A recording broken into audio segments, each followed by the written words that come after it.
भीषण गर्मी के बारे में आज बताना चाहते हैं, जिसमें पूरा भारत एक भट्टी की तरह तप रहा है और आप सब लोग ये समझ लीजिए जैसे आप किसी तंदूर में बैठे हैं। और इस विश्लेषण की शुरुआत हम बिहार की इन तस्वीरों से करना चाहते हैं। आज बिहार के 8 जिलों में 100 से ज्यादा स्कूली बच्चे भीषण गर्मी की वजह से स्कूल में ही बेहोश हो गए, जिसके बाद उन्हें इलाज के लिए अस्पताल में भर्ती कराना पड़ा। शेखपुरा में 50, बेगूसराय में 18, समस्तीपुर में 6 और दूसरी जगहों पर भी कई स्कूलों में हीट वेव की वजह से बहुत सारे बच्चों की तबीयत खराब हो गई।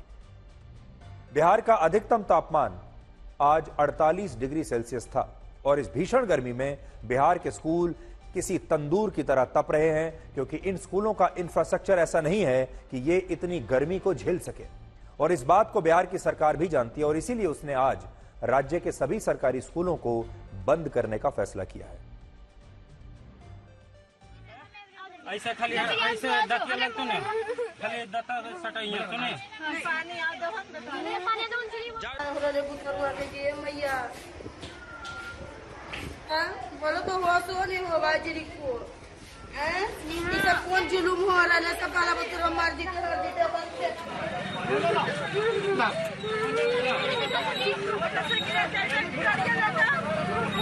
टोटो वाला कहां गया?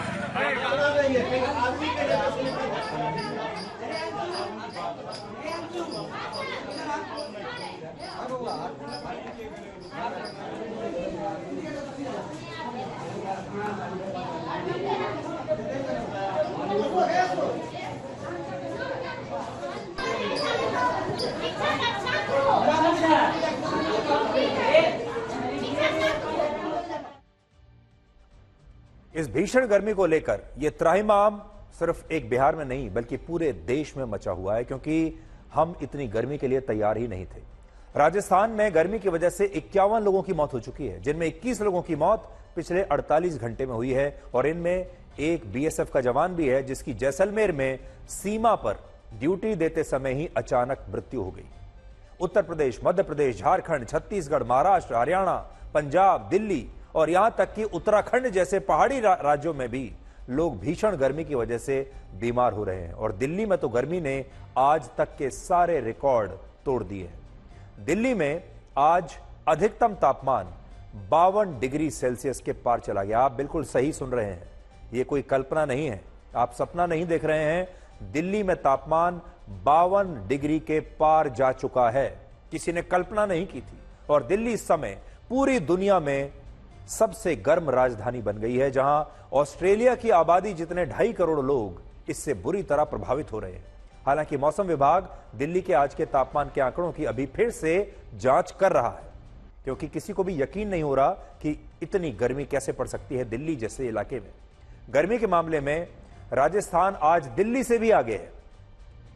राजस्थान में तापमान 55 डिग्री सेल्सियस को पार कर चुका है। जैसलमेर जैसे जिलों में इतनी भयानक लू चल रही है कि वहां लोग तेज धूप में अंडा तोड़कर अब ऑमलेट बना रहे हैं और पापड़ सेक रहे हैं। आप देख लीजिए, आप पापड़ को अपनी गाड़ी पर रख दीजिए या रेगिस्तान में मिट्टी पर रख दीजिए और गर्मी इतनी है कि पापड़ अपने आप इतनी गर्मी में सिक जाएगा। आप देख सकते हैं आपके सामने। आप अंडे को तोड़ के रख दीजिए, ऑमलेट बन जाएगा।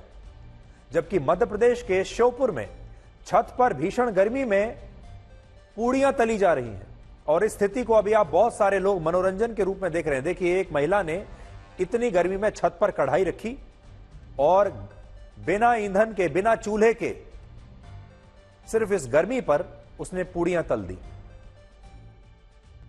बहुत सारे लोग इसे मनोरंजन का एक साधन मान रहे हैं। आज सोशल मीडिया पर भी बहुत सारे लोगों ने इस पर पोस्ट किए हैं। ये असल में मनोरंजन की बात तो लोग कर रहे हैं, लेकिन ये बहुत गंभीर मामला है। जिस गर्मी में अंडे का ऑमलेट बन जाए, जिस गर्मी में आप पूड़ियां तल सकते हैं, जिस गर्मी में आप पापड़ को सेक सकते हैं, आप सोचिए उतनी गर्मी में इंसान के शरीर का क्या होता होगा। और अगर आप लंबे समय तक ऐसी गर्मी में बाहर निकलते रहें, काम करते रहें, तो आपके शरीर में क्या क्या बदलाव आ सकते हैं। ये बहुत गंभीर विषय है और इस बार की गर्मी कई वजहों से बहुत खतरनाक है। पहली बार ऐसा हो रहा है जब उत्तर भारत के कई राज्यों में अधिकतम तापमान सामान्य से 6 से 8 डिग्री सेल्सियस ज्यादा है। पहली बार ऐसा हो रहा है जब मई के आखिरी हफ्ते में राजस्थान, उत्तर प्रदेश, मध्य प्रदेश और दिल्ली समेत 12 राज्यों के 78 शहरों का तापमान 50 डिग्री के आसपास या उससे ऊपर है। पहली बार ऐसा हो रहा है जब इन्हीं राज्यों में यही तापमान 55 से 58 डिग्री तक महसूस हो रहा है। और यह तापमान इतना ज्यादा है कि इससे आपको हार्ट अटैक और ब्रेन स्ट्रोक भी हो सकता है, और इसी की वजह से यहां कई लोग मारे भी गए हैं। और पहली बार ऐसा हो रहा है जब हमारा देश अरब देशों से भी ज्यादा तप रहा है। वो अरब देश जहां दूर दूर तक सिर्फ रेगिस्तान है, जो अपनी गर्मी के लिए पूरे दुनिया में मशहूर हैं, जाने जाते हैं। उदाहरण के लिए आज दिल्ली और देहरादून में यूएई के दुबई से भी ज्यादा गर्मी है। आज दिल्ली गर्म है और यूएई का दुबई ठंडा है। आज दिन में दुबई का तापमान 39 डिग्री सेल्सियस था, जबकि दिल्ली का तापमान 52 डिग्री और देहरादून का 42 डिग्री सेल्सियस था। दुबई में सबसे ज्यादा गर्मी अगस्त के महीने में पड़ती है और इस दौरान भी वहां औसत तापमान 44 से 45 डिग्री सेल्सियस तक ही होता है, जबकि दिल्ली में औसत तापमान अभी, जून तो अभी शुरू भी नहीं हुआ, अभी ही 50 डिग्री के पार चला गया है। यूएई की तरह सऊदी अरब, इराक, कतर, ओमान और यमन में भी जब गर्मी अपने चरम पर होती है तो वहां औसत तापमान 45 डिग्री के आसपास ही रहता है। लेकिन राजस्थान में आज तापमान 55 डिग्री था और इतनी गर्मी पड़ना कोई सामान्य बात नहीं है, आम बात नहीं है। और हमारे देश के लिए तो ये और भी खतरनाक है, क्योंकि हमारे देश ने इस गर्मी को लेकर कभी भी कोई तैयारी की ही नहीं है। देखिए, हमारे ना तो हमने अपने जीवन शैली में इस गर्मी को लेकर कभी कोई तैयारी की है, और ना ही हमारे देश में जो इंफ्रास्ट्रक्चर है उसे लेकर, गर्मी को लेकर कोई तैयारी है। उदाहरण के लिए यूएई एक बहुत गर्म देश है, जहां के घर, बिल्डिंग्स, दफ्तर, स्कूल, ट्रांसपोर्ट का पूरा सिस्टम एयर कंडीशनड है, क्योंकि वहां इतनी गर्मी पड़ती है कि आप बिना एयर कंडीशनड गाड़ी के या पब्लिक ट्रांसपोर्ट के जा ही नहीं सकते, बिना एयर कंडीशनड दफ्तर में काम ही नहीं कर सकते, इतनी गर्मी है। लेकिन अब हमारे यहां वहां से भी ज्यादा गर्मी है। यूएई में 70% बिजली की खपत सिर्फ एयर कंडीशनर्स के इस्तेमाल के लिए होती है, क्योंकि वहां हर जगह एयर कंडीशनर्स लगे हुए हैं और ये एसी यूएई को गर्मी से हारने नहीं देते। वहां तब भी काम चलता रहता है, चाहे कितनी भी गर्मी पड़े। और आपने ये भी सुना होगा कि जब वहां ज्यादा गर्मी पड़ती है तो सरकार क्लाउड सीडिंग के जरिए वहां आर्टिफिशियल बारिश भी करा देती है। लेकिन जो भारत अब यूएई से भी ज्यादा गर्म है, वहां गर्मी से लड़ने के लिए हमारे पास कोई सिस्टम नहीं है। हमारे देश में आज भी अधिकांश स्कूलों में एयर कंडीशनर नहीं है। आप सब जानते होंगे, आप में से जो लोग अभी हमें देख रहे हैं, आप में से किसी के बच्चे के स्कूल में एयर कंडीशनड क्लासरूम नहीं होंगे, जिसकी वजह से गर्मियों में अब हमारे स्कूलों को बंद करना पड़ता है। और अब ये छुट्टियां भी 2 महीने की छुट्टी जो हमारे देश में पहले होती थी इसीलिए होती थी, पर अब उन 2 महीनों से भी काम नहीं चलेगा, क्योंकि अब मई के महीने में ही टेम्परेचर 50 के ऊपर जा चुका है और स्कूलों में इससे लड़ने की कोई क्षमता नहीं। इसके अलावा हमारे देश में आज भी 80% लोगों के घरों में एयर कंडीशनर्स या फिर एयर कूलर में से कुछ नहीं है, और ये लोग इतनी भीषण गर्मी में भी एक पंखे के सहारे अपने दिन और रात बिता रहे। जून को देश की राजनीति अपने चरम पर होगी। आप सब इंतजार कर रहे हैं कि 4 जून को क्या होगा। अब 4 जून को एक तूफान तो आएगा। वो तूफान एनडीए के पक्ष में होगा या इंडिया के पक्ष में होगा, प्रधानमंत्री मोदी के पक्ष में होगा या किसी और के पक्ष में होगा, ये तो हम अभी से आपको नहीं बता सकते। ये तो 4 जून को ही आपको पता चलेगा। लेकिन 4 जून जिसका इंतजार पूरा देश नहीं बल्कि पूरी दुनिया कर रही है, 4 जून को यह देश पूरी दुनिया को बहुत कुछ बताने वाला है। जीत देखिए चाहे किसी की भी हो, हार किसी की भी हो, लेकिन 4 जून को मैं आपको बताना चाहता हूं कि 4 जून को बहुत महत्वपूर्ण मुद्दों पर इस देश की जनता टिप्पणी करेगी। 4 जून को चाहे 400 पार हो, 300 पार हो, 200 पार हो, सरकार चाहे किसी की भी बने, लेकिन यह भारत के 140 करोड़ लोगों की देश के सबसे महत्वपूर्ण मुद्दों पर, जिन पर लगातार हमने देखा बहस हो रही है, उन पर एक टिप्पणी होगी।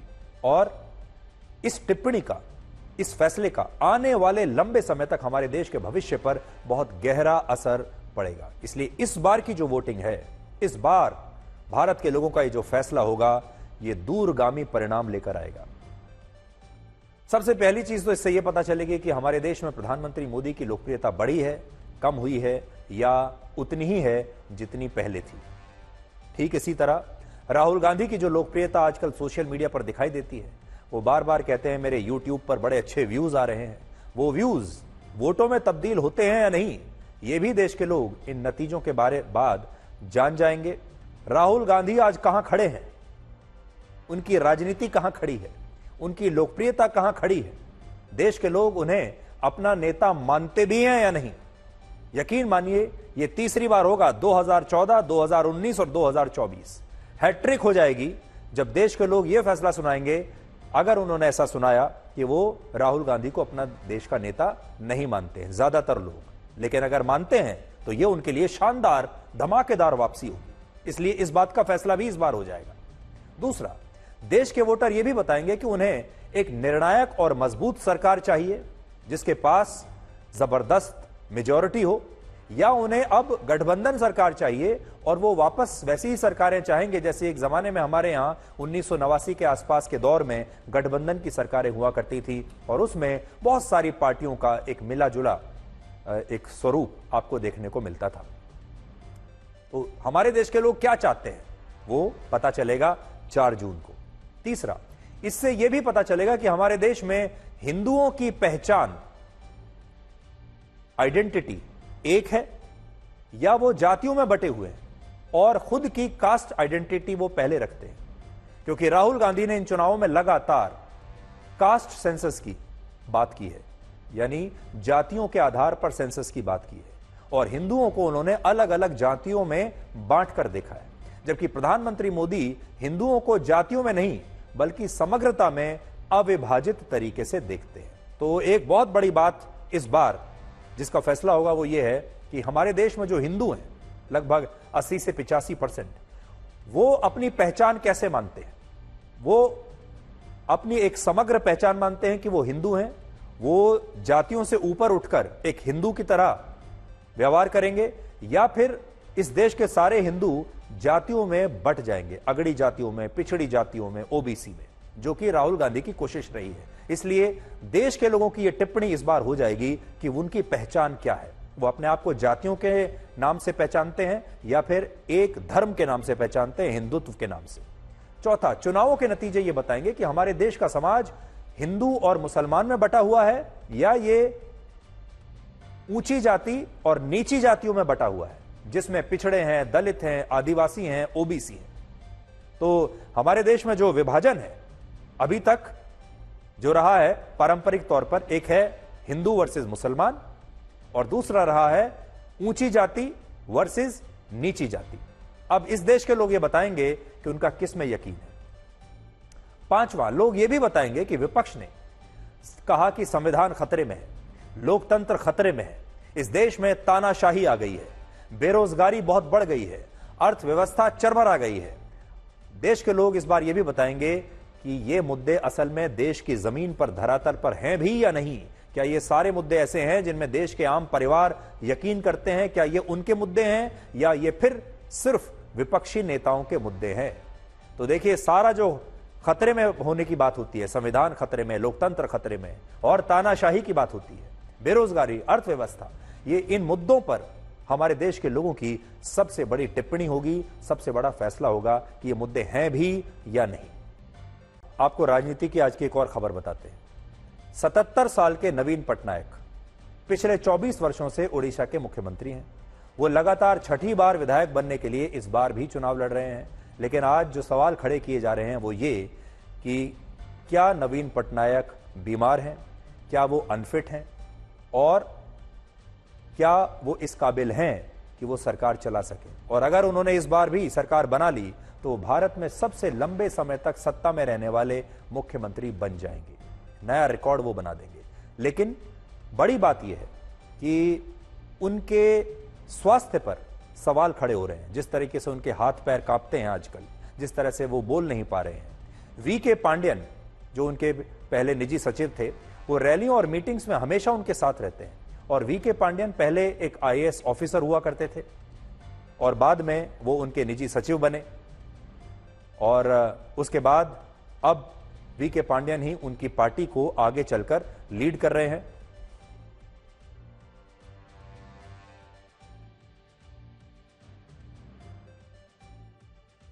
कहीं इसमें उस लॉबी का तो हाथ नहीं है ना, जो नवीन बाबू के नाम पर पर्दे के पीछे उड़ीसा में सत्ता भोग रहे हैं।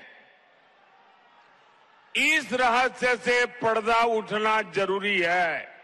उठना चाहिए ना, पर्दा उठना चाहिए ना, पर्दा उठना चाहिए ना। इसका पर्दा उठना चाहिए, इसकी जांच आवश्यक है। इसलिए 10 जून के बाद उड़ीसा में भाजपा सरकार का विजय होने के बाद हमारी सरकार, उड़ीसा की भाजपा सरकार एक स्पेशल कमेटी का गठन करेगी और ये जांच करेगी कि अचानक नवीन बाबू की तबीयत क्यों गिरती जा रही है, उनकी तबीयत के साथ एक क्या हो रहा है, सारे तथ्य खोज करके निकाले जाएंगे। तो प्रधानमंत्री मोदी ने आज एक बहुत बड़ी बात कही है और उनका यह कहना है कि नवीन बाबू अनफिट हैं, वो बीमार हैं और उन्हें बीमार करने के पीछे एक बहुत बड़ा राजनीतिक षड्यंत्र हो सकता है। अब देखिए ये बात क्यों उठ रही है। ये बात इसलिए उठ रही है क्योंकि अभी हाल ही में नवीन बाबू की रैली का एक वीडियो आया जिसमें उनका बायां हाथ लगातार कांप रहा था और उनके साथ खड़े उनके सहयोगी और बीजेडी के नेता वीके पांड्यन ने उनके कांपते हुए हाथों को पकड़कर जनता से उन्हें छिपा लिया। आप वो वीडियो देखिए और फिर मैं आपको आगे की कहानी बताता हूं। पहले वीडियो देखिए।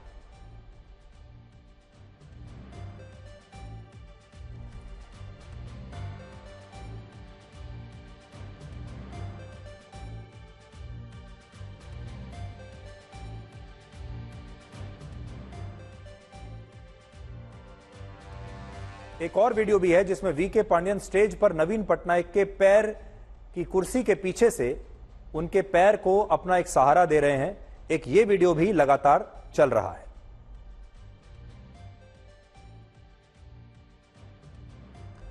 अब ऐसे तमाम वीडियोस के आने के बाद वीके पांड्यन पर यह आरोप लग रहे हैं कि मुख्यमंत्री तो शायद अपने हाथ से अपने हस्ताक्षर भी नहीं कर सकते और इसीलिए उनके नाम पर पांड्यन ही सारे काम कर रहे हैं। मगर इन वीडियोस पर हो रही बहस के बाद नवीन पटनायक ने आज कहा कि वो बिल्कुल ठीक हैं और बीजेपी नेता उनके बारे में झूठ फैला रहे हैं और अगर प्रधानमंत्री मोदी को वाकई मेरी इतनी चिंता है तो वो मुझे फोन करके मेरी सेहत के बारे में जानकारी ले सकते थे।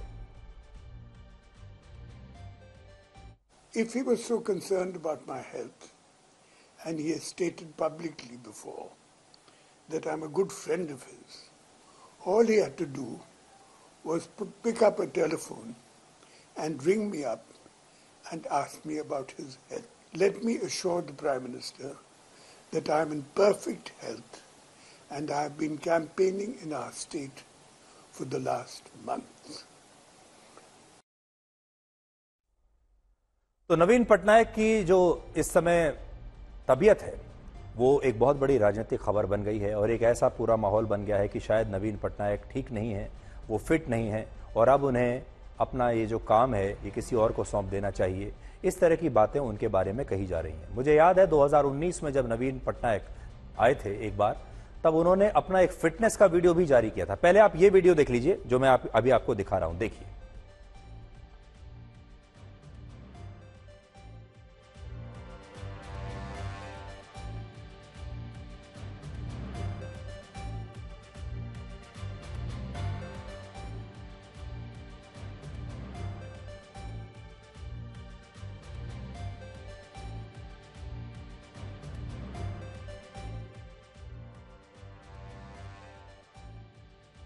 तो नवीन पटनायक, जैसा मैं आपको बता रहा था कि उन्होंने कुछ वर्ष पहले अपना एक फिटनेस का वीडियो भी जारी किया था जिसमें वो यही बताना चाहते थे कि वो बिल्कुल फिट हैं।